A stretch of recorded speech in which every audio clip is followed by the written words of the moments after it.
गुरु गोविंद दोनों खड़े काके लागू पाए। बलिहारी गुरु अपने जिन गोविंदियों मिला है। गुरु जी को करिए वंदना भाव से बारंबार।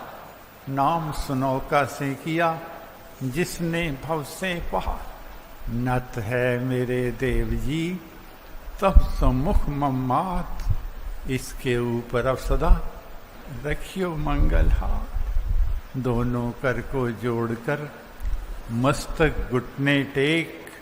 तुझको हो प्रणामम शत शत कोटि अनेक। कितने भाग्यशाली हैं हम लोग। 1925 में डलहौजी के परम धाम के स्थान पर महाराज को परमेश्वर का साक्षात्कार हुआ था।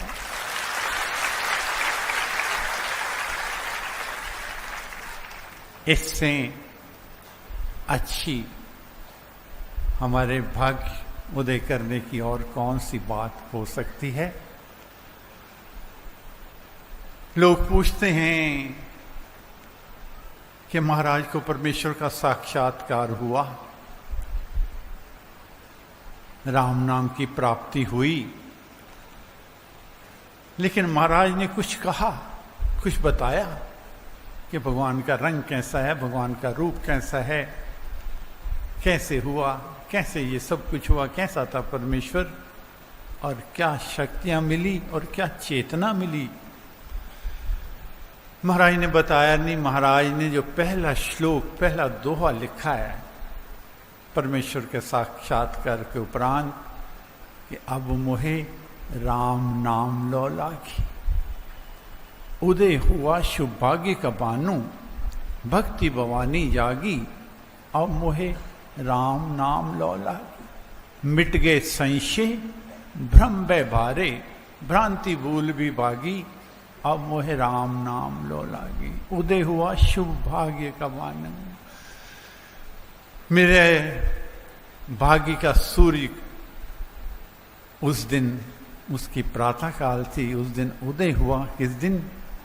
जिस दिन राम नाम लो लागी। राम नाम की लौर कब लगी? जब परमेश्वर का साक्षात्कार हुआ। महाराज ने एक दफा कहा था, जो वाणी अवतरित हुई थी मेरे को, वो थी राम भज राम भज राम भज राम भज। गीता में अर्जुन ने प्रश्न किया है भगवान कृष्ण जी को कि हे भगवान, जिसको आपका साक्षात्कार हो गया उसकी क्या निशानी है, कैसे पहचाने? इस दुनिया में हमें क्या पता लगेगा कि इसको आपका साक्षात्कार हो चुका है? क्योंकि दुनिया में तो चारों तरफ दिखावट है, माया का युग आज है, भ्रमित करने वाला है, हर कोई भ्रम में पड़ा है।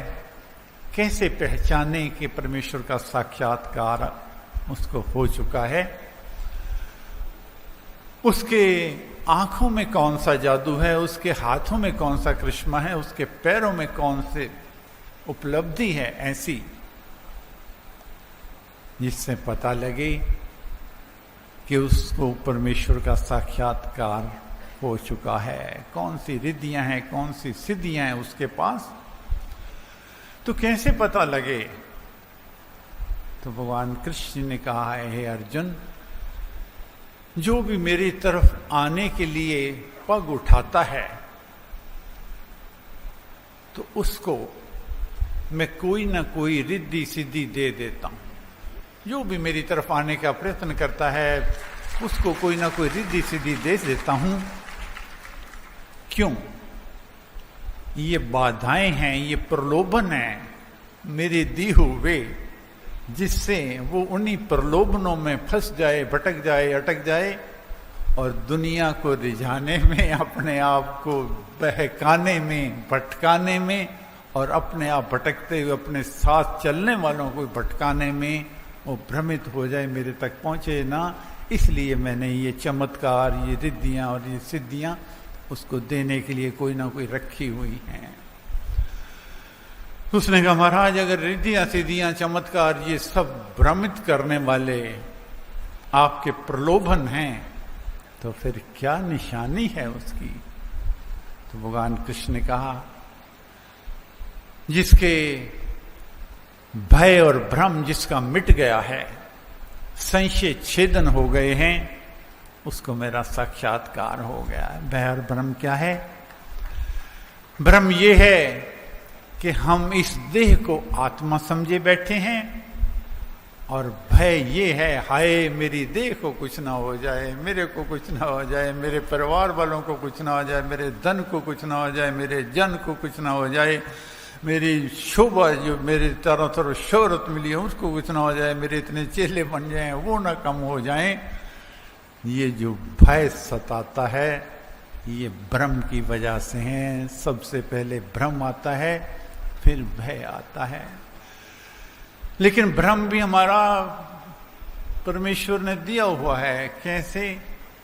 पतनशील प्राणी कहा, जलवत नीचे जाए, बड़ा सुबाहु वीर भी अधोगति को पाए।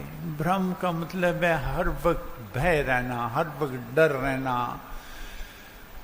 विनोबा जी ने कहा है कि चिड़िया बहुत चौकस होती है, उसको लगता है मुझे चारों तरफ का पता है, मैं तो जड़ से खोज के ले आऊंगी सब चीज़ों को, इधर उधर सब पता होता है। लेकिन वो पेड़ की डाली पर बैठी हुई भी हर वक्त इधर उधर भटकती रहती है, हाय कोई आ ना जाए, मेरे को खा ना जाए। और शेर अपनी मान में बैठा है जहां चारों तरफ खतरा है, लेकिन मस्त बैठा है, क्योंकि उसको भरोसा है अपने पर, उसको विश्वास है अपने पर, वो भ्रमित नहीं है। तो सबसे पहले मुझे ये कहना है कि हम जो भ्रम पाले बैठे हैं, इस देह को आत्मा समझे बैठे हैं, जब तक इसका विश्लेषण नहीं होगा, जब तक देह और आत्मा की भिन्नता का अनुभव नहीं होगा, तब तक भ्रम नहीं जाएंगे, और जब तक भ्रम नहीं जाएंगे तब तक भय नहीं जाएगा। भय से हर कोई ग्रसित है, हर कोई क्यों भ्रम वहमों में पड़े हुए हैं। कोई कहता है वीरवार को काम नहीं करना, कोई कहता है मंगल को नहीं करना, कोई कहता है अंगूठी पहननी है, ये वाली नहीं पहननी। दुनिया भर के हमने अपने मन में भ्रम पाले हुए हैं। लेकिन मुझे ये कहना है कि महाराज के शब्दों में पहली बात तो निश्चिंत होकर निश्चित रहिए। जो कहते हैं मेरा वंश बांध दिया, किसने अंश बांध दिया, मेरे को टोना कर दिया, मेरे को नजर लगा दी, मेरे को फलाना कर दिया, मेरे को फलाना कर दिया। पहली बात, ना कोई बाधा है, ना कोई विघ्न है। महाराज ने कहा मैं लिख के देता हूं, बाधा विघ्न नहीं है। जो भी बाधाएं आती हैं उनके आपने विश्लेषण करना है, उनका क्या कारण क्या है। कारण हम खुद होते हैं और नाम लेते हैं भगवान का, बाधा विघ्न नहीं है। चलो आपकी बात ही सच्ची कर लें कि बाधाएं भी आती हैं, विघ्न भी आता है, नजर भी लगती है, वंश भी बांध लेते हैं, दुकानदारी को भी बांध लेते हैं। आपकी सारी बातें सच्ची मान ली तो महाराज ने कहा है बाधा विघ्न विनाश हो, जब हो शुभ संचार, जहां राम तब नाम का गूंजे जय जय का। राम नाम मुद मंगलकारी, विघ्न हरे सब पातकहारी। जब महाराज हमें लिख कर दे के गए हैं तो भय क्यों, भ्रम क्यों? या तो महाराज की बात को कहें जी हम तो मानते ही नहीं, महाराज ने जो कहा है उस यथार्थ है नहीं है, उसमें संशय है हमारे को, या तो ये कहो। और महाराज ने उसको सुना भी नहीं, और महाराज के लिखे हुए शब्दों को जिसको हम रोज पढ़ते हैं और अगर उनका अनुकरण न करें, राम नाम मुद मंगलकारी, विघ्न हरे सब पातकहारी। मन का है राम नाम का ऐसा, चिंतामणि पारस मणि जैसा। अगर महाराज ने विश्वास दिलाया है, लिख के दिलाया है, या तो कहो कि ये जो लिखा है उस पे हमें विश्वास नहीं है, और अगर विश्वास है तो फिर भटकन कैसी, फिर अटकन कैसी, फिर क्यों भटकते हैं, क्यों इधर जाते हैं? राम नाम को लाभ कर फिर घर और न देख, व्यभिचारण नहीं हो सती इसमें मीन न मेघ।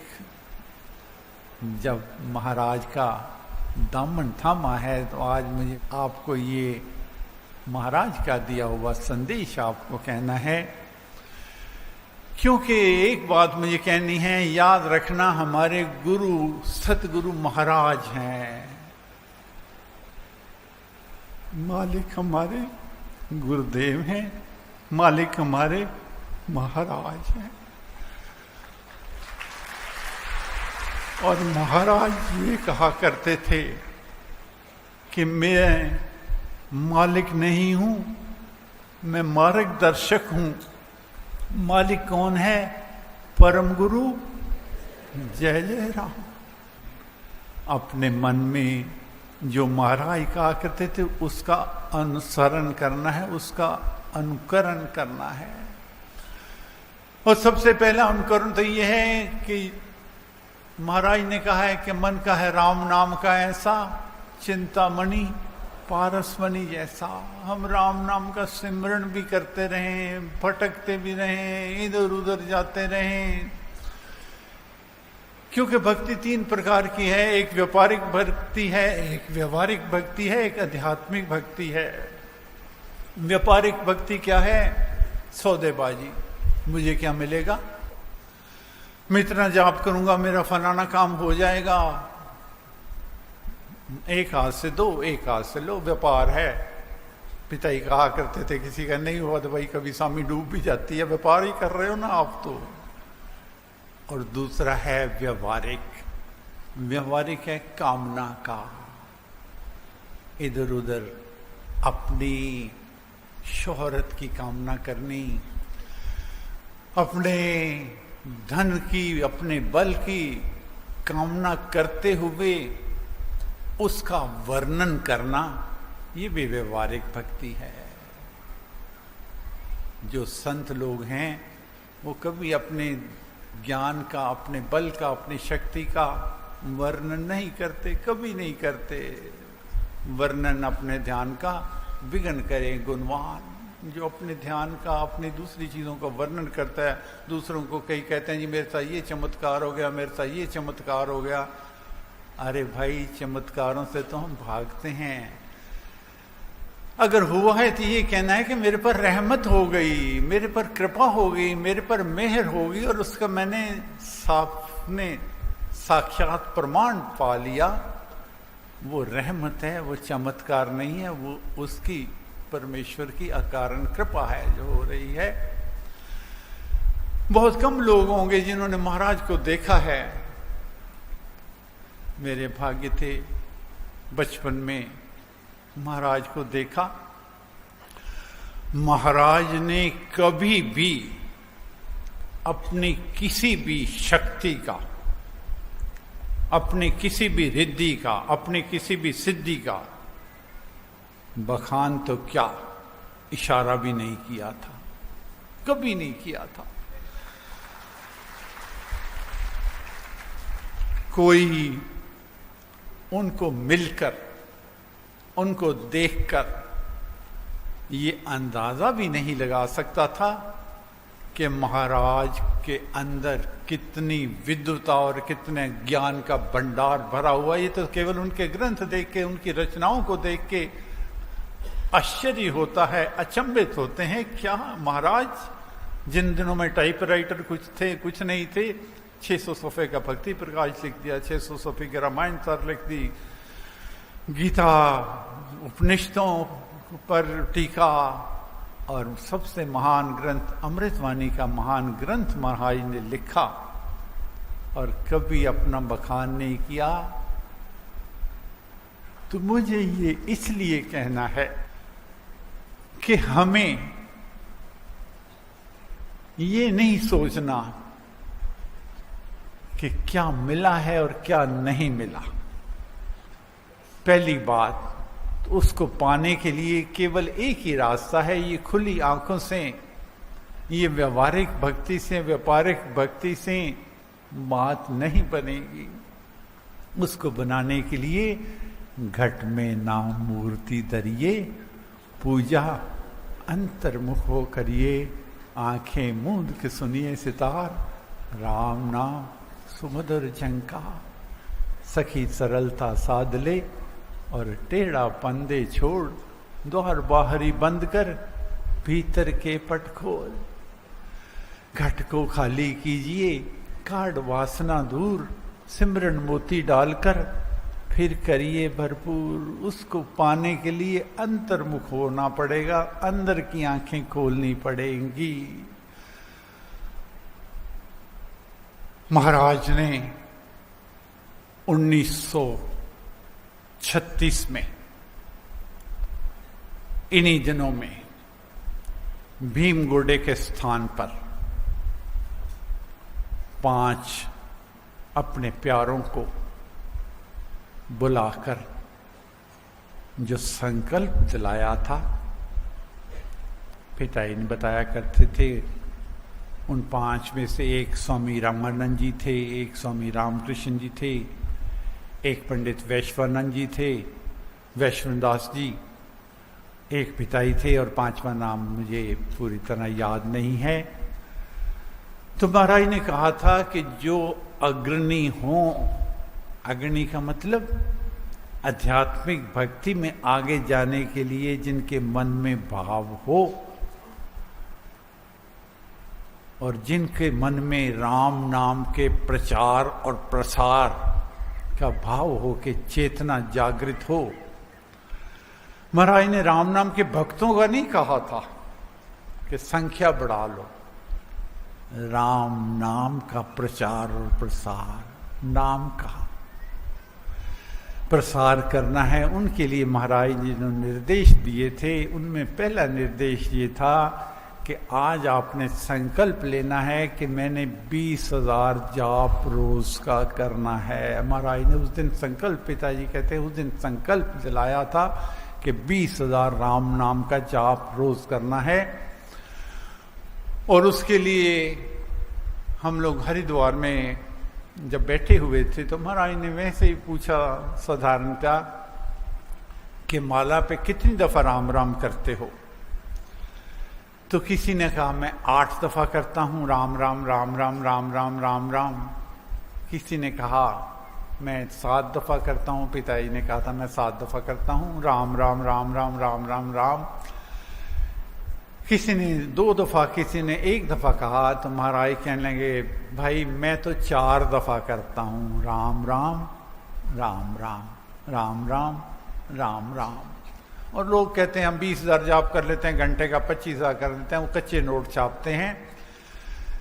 मैंने तो बहुत कोशिश कर ली है, 10 और 12,000 के बीच में राम नाम का जाप 1 घंटे में होता है, इससे अधिक जाप नहीं होता। रा करके क्या करना, राम बुलाना है तो पूरा राम बुलाना है। क्योंकि जाप करते वक्त महाराज ने कहा है इधर उधर ध्यान जाएगा, भटकेगा, लेकिन हमने क्या परमेश्वर को के लिए किस लिए कहा, कैसे करना है? राम नाम आराधिए, भीतर भरिए भाव, देव दया अवतरण का धार चौगना चाव। जब ध्यान में बैठो, कोशिश करना है, मन तो भागेगा लेकिन कोशिश करनी है प्रसन्न भाव से। मुसीबत में है हर वक्त कोई ना कोई, नानक दुखिया सब संसार, हर एक के घर में कोई ना कोई विपत्ति है, आपत्ति है, दुख है, कष्ट है, क्लेश है, देहधारी हैं, ये तो आएंगे आएंगे। महाराज ने तो यहाँ तक कहा है कि धीर जनों पर दुखड़े आते, उनसे तो वे परखे जाते, आएंगे। लेकिन उस वक्त केवल राम राम कहते हुए राम नाम आराधिए, भीतर भरिए भाव, देव दया अवतरण का धार चौगना चाहो। उस वक्त मन में हर राम कहते हुए कहना है कि मेरे पर परमेश्वर की कृपा अवतरित हो रही है, संशय से नहीं, विश्वास रहित होकर नहीं। कोई मन में इच्छा है, परमेश्वर के आगे जो इच्छा है, कामना है, कामना नहीं कहूँगा, जरूरत कहूँगा। गृहस्थ आश्रम में आए हैं, अपने प्रति, परिवार के प्रति, समाज के प्रति, देश के प्रति जो कर्तव्य कर्म करने हैं उनको करते हुए रास्ते की रुकावटें हैं उनको दूर करने के लिए उसकी सहायता की याचना करनी है, हर वक्त करनी है। मैं तो महाराज के शब्द ये कहा करता हूँ कि उससे क्यों कहो कि मुझे ये चाहिए, जो मांगो उसकी मेहर का मांगो, उसके आशीर्वाद का मांगो। साथ ही के जिद नहीं करना, कहो महाराज मेरी ये जरूरत है, मेरी ये इच्छा है, लेकिन मेरी तो अर्जी है, आगे तेरी मर्जी है। क्योंकि मुझे नहीं पता, जिसको मैं सुख समझ रहा हूं वो सुख नहीं है, उसके पीछे कोई दुख छिपा है। और जिसको मैं दुख समझ रहा हूं उस दुख नहीं है, उसके पीछे कौन सा बड़ा सुख दिखा है, छिपा हुआ है।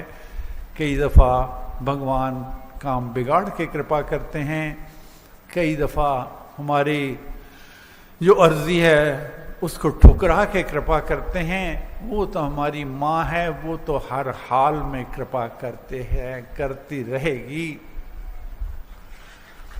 तो महाराज कहा करते थे, एक साधारण व्यक्ति जो शुभ मति और शुभ गति का है, वो अगर किसी को विश्वासी को उसका विश्वास तोड़ना नहीं चाहता, तो वो परम पिता परमेश्वर पर अगर भरोसा हो गया, जो जन हरि के हो रहे, हरि की करते कार, योग क्षेम उनका सभी करते हरि संभार। जो परमेश्वर पर अपना आपा छोड़ देते हैं तो परमेश्वर अपनी जिम्मेवारी ले लेता है उनको सार संभाल लेने की।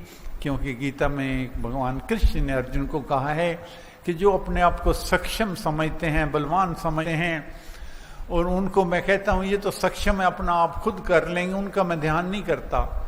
और जो नन्हे बालक की तरह अबोध बाहों से, अबोध नयनों से मेरे ओर निहारता है, मैं सोचता हूँ इसको मेरी जरूरत है, मैं इसका ध्यान करूं। तो मुझे तो वही बच्चे वाली बात याद आती है। एक बच्चा अपने पिता के साथ मंदिर में गया, पिता ने भी मस्तक झुकाया परमेश्वर के दरबार में, उस बच्चे ने भी झुकाया। तो बाहर आके किसी ने पूछा कि मंदिर में जाते हैं मस्तक झुकाते हैं, परमेश्वर से जो मांगते हो मिलता है। उस बच्चे से पूछा तूने क्या मांगा? तो कहते हैं अगर यहाँ मांगने से मिलता है तो ये भी इंसानों का घर है, ये भगवान का घर नहीं है। भगवान के घर में तो बिना मांगे मिलता है। अगर वो मेरी जरूरत और मेरे दुखों को नहीं जानता, नहीं पहचानता, तो कौन जानेगा। तो आज जो महाराज ने पिताजी से संकल्प लिया था, पांचों से संकल्प लिया था कि 20,000 जाप जो मन में इरादा रखते हैं, भाव करते हैं कि मुझे आध्यात्मिक मार्ग में चलकर परमेश्वर के उस स्वरूप को, जिसके लिए महाराज ने कहा है कि घट में नाम मूर्ति धरिए, पूजा अंतर्मुह करिए, उसको प्राप्ति करनी है तो 20,000 जाप करना चाहिए। साधारण लोगों के लिए महाराज कहा करते कि 10,000 राम नाम का सिमरन तो हर राम नाम के उपासक को करना चाहिए। दूसरा महाराज ने कहा था, पिताजी बताते थे कि जब आप सिमरन करोगे, राम नाम का प्रचार और प्रसार करोगे, तो आपको रिद्धियां और सिद्धियां कुछ ना कुछ प्राप्त होंगी। उनसे बच के रहना है। कभी ये ना हो कि वो भटकन वाले वृत्तियां जो हैं आपके अंदर भटकन कामना की आ जाएं। मेरे शोहरत मिले, मेरा नाम अखबारों में आए, दूसरों में आए, ये लोग मेरे आगे पीछे आए, मेरे पैरों पे पानी चढ़ाएं, उससे बचना है। लेकिन महाराज ने कहा था एक बात और याद रखना कि पतनशील प्राणी कहा जलवत नीचे जाए, बड़ा सुबाहु वीर भी अधोगति को पाए।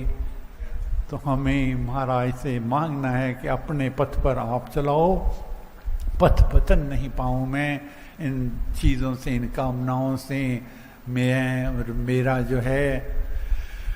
क्योंकि मैं को मारना बहुत मुश्किल है। मैं रमी हुई है, पूरी तरह रमी हुई है।